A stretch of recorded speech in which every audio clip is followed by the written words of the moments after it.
Hola a todos, mi nombre es Xiomara Yamile Castillo Falcones. El día de hoy es el 9 de julio del 2025, son las 5:18 p.m. y hablaré sobre la unidad 3 y la unidad 4 de la materia intervención psicológica. Iniciaré hablando sobre la intervención psicológica desde la corriente psicoanalítica y la corriente humanística. La corriente psicoanalítica. El psicoanálisis fue creado en el siglo XIX por Sigmund Freud. Esta corriente lo que sostiene es que muchas cosas que nosotros sentimos, muchas cosas que nosotros pensamos o que nosotros hacemos, vienen desde nuestro inconsciente, que es una parte de la mente que no controlamos conscientemente. Freud decía que nuestra mente tiene tres partes: el ello, que es la parte de los deseos; el yo, que es la realidad; y el superyo, que es la moral y las normas. Estas partes constantemente se encuentran en conflicto. Para conocer mejor el inconsciente, Freud utilizaba varias técnicas, como por ejemplo la conocida asociación libre, que es dejar hablar al paciente sin filtros. Y también usaba lo que es la interpretación de los sueños, ya que él pensaba que en nuestros sueños se mostraba lo que realmente nosotros deseábamos. También habló de los mecanismos de defensa, que son formas en que nuestra mente nos protege de emociones o pensamientos difíciles que tengamos. Algunos de ellos son la represión, que es olvidar cosas que nos hagan sentir mucho dolor; la proyección, que sería echarle la culpa a los demás, echarle la culpa a otros; la negación, que es no aceptar lo que nos sucede, no aceptar lo que nos pasa. En terapia se usa también algo conocido como diván, que es donde el paciente se recuesta y habla mientras el terapeuta lo escucha atentamente. Esta relación lo que ayuda es a mantener mejor los problemas internos, y aunque el psicoanálisis es muy antiguo, todavía influye en muchas terapias actuales. ¿Cómo es el formato del abordaje psicoanalítico? El proceso terapéutico psicoanalítico empieza con una entrevista inicial en donde el terapeuta le pregunta al paciente primero sobre su infancia, sobre las relaciones importantes y sobre si tiene algún problema actual. Esto le permite conocer mejor su historia y entender posibles conflictos inconscientes. Después de esto se usa, como mencioné anteriormente, la asociación libre, que es donde el paciente habla lo que se le viene a la mente. También se analizan los sueños del paciente, ya que Freud creía que estos sueños muestran nuestros deseos ocultos. Otro elemento importante en esta terapia es la transferencia, que es cuando el paciente empieza a sentir emociones similares por su terapeuta a las que siente por otras personas en su vida. El terapeuta también observa su propia contratransferencia, que es cómo él reacciona emocionalmente a esta transferencia del paciente. También se identifican mecanismos de defensa y se analizan la lucha entre el yo y el superyo. Todo esto ayuda a comprender los problemas que tiene el paciente con mucha más profundidad, y con el tiempo el terapeuta y el paciente aprenden a trabajar juntos para entender el origen de estos problemas y poder buscar las formas de solucionarlos y de superarlos. Y aunque piensen que es un método muy largo y muy difícil de comprobar científicamente, el psicoanálisis ha sido muy importante en el desarrollo de la psicoterapia actualmente. Por otro lado, tenemos a la corriente humanista, la cual nació o surgió un siglo después que la corriente psicoanalista. La humanista surgió en el siglo XX como una forma mucho más positiva de ver al ser humano. Sus principales representantes fue el conocidísimo Abraham Maslow y Carl Rogers. Esta corriente lo que cree es que cada persona tiene el potencial para creer, mejorar y encontrar el sentido de la vida. Maslow propuso la famosísima pirámide de necesidades, donde en la cima de esta pirámide o en el principio de esta pirámide se cubre lo básico, como por ejemplo la comida o la seguridad, pero el objetivo final de esta pirámide es la autorrealización personal, es decir, desarrollar al máximo las capacidades que tenemos uno mismo como persona. Por su parte, el autor Rogers hablaba de la tendencia actualizante, la cual es la fuerza natural que tenemos para crecer y para vivir mejor. La relación entre el terapeuta y el paciente en esta corriente humanista es demasiado importante, se centraban bastante en esta parte. Rogers creó una terapia centrada en el cliente, donde el terapeuta se centraba en ser bastante empático, en ser alguien bastante auténtico también y aceptar al paciente tal y cual como es, con todos sus defectos, con todas sus virtudes. Esto hacía que el paciente o la persona se sintiera bastante segura y así podría hablar libremente, expresar libremente y no tener esta inseguridad o esta evitación de información que se tiene cuando no se genera un tipo de vínculo de confianza con el paciente y muchas veces no dan la información completa y por eso en muchos casos la terapia no funciona tan exitosamente como debería. Entre las técnicas humanistas más reconocidas está la escucha activa, está la reflexión y el famoso espejo emocional, que es donde el terapeuta repite o parafrasea lo que el paciente dice para ayudarle a entenderse mejor. También se usa la escala de bienestar para medir cómo se siente el paciente a lo largo de todo este proceso de terapia. Esta corriente humanística, al igual que la psicoanalítica y otras, ha sido criticada bastante. Esta en especial por ser idealista, ya que tiene una forma muy positiva de ver al ser humano, pero sin embargo ha sido muy importante o muy influyente en otras corrientes, en otros tipos de terapia, como por ejemplo en la terapia gestáltica y en la existencialista.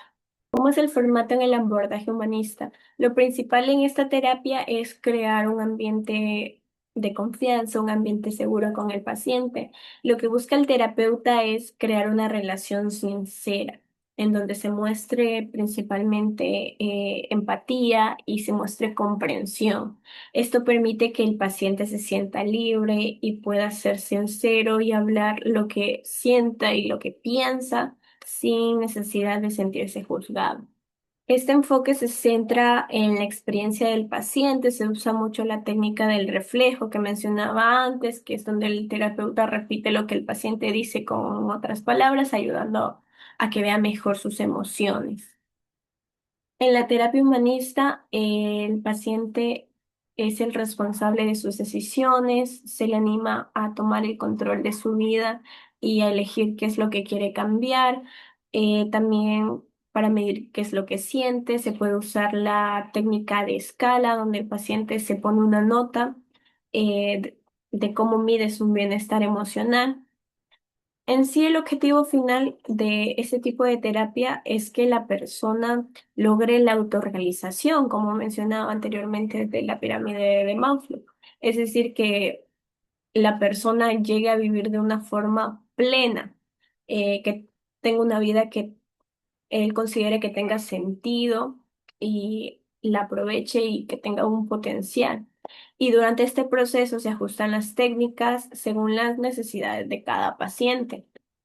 Y aunque para muchos este tipo de terapia no es ideal, para casos muy graves la terapia humanista es una terapia muy útil para quienes quieren entenderse mejor y quieren aprender a crecer más como personas y ha influido en muchas formas de terapia, como mencioné antes, en la terapia gestáltica.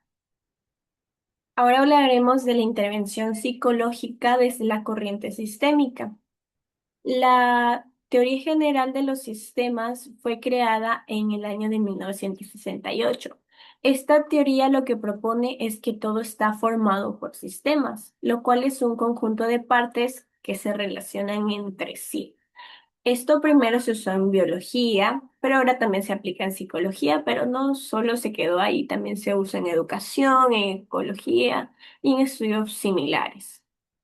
Esta se usa principalmente en estudios de familia, ya que la familia se ve como un sistema, en donde cada miembro de la familia influye en los demás miembros. Por ejemplo, si hay una tensión entre los padres, eso afecta a los hijos, o viceversa, si hay una tensión entre los hijos, afecta a los padres. ¿Dónde se puede aplicar esta teoría de sistemas? Se puede aplicar en familias con problemas y también en familias normales, en programas de prevención y educación familiar. Se puede aplicar también en terapia familiar, especialmente en escuelas. ¿Con qué otras teorías se puede combinar esta? Se puede combinar con el psicoanálisis, con la gestal, con el constructivismo cognitivo-conductual y con la psicología del desarrollo. El modelo sistémico es un modelo que es considerado muy flexible e integrador y permite entender a la familia como una unidad dinámica que puede cambiar con el tiempo. Una figura importante es Bronfenbrenner, quien propuso un modelo ecológico donde el desarrollo humano ocurre en diferentes niveles del sistema. Está el microsistema, que es el entorno más cercano como la familia. Aquí ocurren las relaciones más directas. Es fundamental para la formación de la persona. Está también el mesosistema, que son las relaciones de los distintos microsistemas, como la familia, la escuela, los clubes, los amigos. Lo que pasa en un espacio afecta al otro, es decir, que lo que pasa en la familia afecta a la escuela. Y finalmente están los macrosistemas, que son las normas culturales, las creencias, las leyes y las políticas del lugar donde vive esa familia. Si la cultura de origen de una familia es muy distinta al país donde está viviendo, esto puede generar conflictos. Es decir, si una familia ecuatoriana está viviendo un país asiático con una cultura, una creencia distinta, esto podría causar problemas en la familia. Ahora hablaré sobre las técnicas del enfoque sistémico, ya que este no solo se enfoca en el problema, sino que también en las versiones o en lo que cuentan cada una de las personas sobre este problema. Y a partir de ahí es que se usan diversas técnicas para lograr cambios. Una de las técnicas es la terapia narrativa sistémica, la cual trabaja con narrativas o con historias que las personas tienen sobre sus vidas. Si esas historias son negativas o tal vez son historias muy repetitivas, se busca reconstruirlas con el terapéutica. ¿Cuáles son estas principales técnicas? La externalización del problema, es decir, que se separa a la persona del problema. Ejemplo, que no eres una persona ansiosa, estás enfrentando la ansiedad. También se usan las cartas terapéuticas, es decir, se escribe y se reescribe la historia del paciente para entenderla mejor y así poderla modificar. También los acontecimientos extraordinarios, que es recordar momentos donde la persona venció el problema, aunque fueran problemas pequeños. También se usa el decir de nuevo hola, que es una técnica para trabajar el duelo. Eh, Esta busca que se acepte la pérdida, pero manteniendo siempre el recuerdo positivo. Finalmente hablaremos de la terapia narrativa desde un abordaje familiar o individual. La terapia narrativa se enfoca en cómo las personas o cómo los pacientes relatan sus problemas, promoviendo la separación entre la persona y el problema a través de la externalización, lo que permite resignificar su experiencia. Esta técnica incluye pasos como identificar la narrativa negativa, personificar el problema y analizar la influencia de la vida del paciente. En la terapia sistémica ya de pareja, se concibe a la pareja como un subsistema dentro de un sistema mucho más mayor, considerado las historias personales y familiares de cada miembro, es decir, de cada individuo. El terapeuta en estos casos debe actuar con bastante imparcialidad y debe estar formado en este campo, ya que es una intervención bastante sensible y una intervención inadecuada puede agravar los conflictos en pareja, que suelen ser conflictos muy delicados. La construcción de este tipo de sistema terapéutico se basa principalmente en la empatía y en la co-construcción del motivo de consulta y una alianza terapéutica sólida desde el inicio. Se identifica principalmente reacciones comunes ante conflictos como el silencio por miedo, evasión, confrontación impulsiva o la búsqueda de ayuda tardía. El proceso terapéutico también implica el desarrollo de la intimidad personal y emocional, el diagnóstico conceptual y la diferenciación del sí mismo y el reconocimiento de cada miembro como individuo.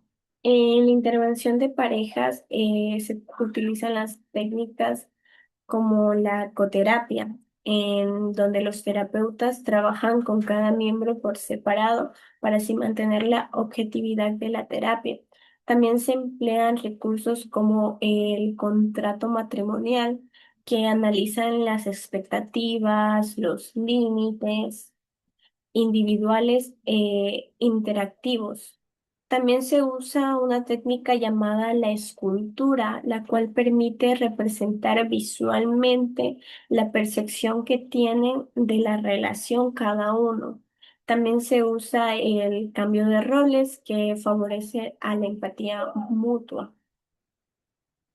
Y en casos mucho más graves y más delicados, donde se trata casos de infidelidad, se sigue una estructura de 5 pasos, en donde se trata principalmente lo que son las emociones, el análisis de las causas, la reconstrucción de la relación y la prevención de recaídas de infidelidad. Ya cuando la pareja decide que no hay más solución y opta por divorciarse, el rol que tiene el terapeuta es el de mediador, guiando a la pareja en un proceso de 3 momentos: antes, durante y después del proceso legal, utilizando herramientas de psicoterapia breve. Eso sería todo. Muchas gracias.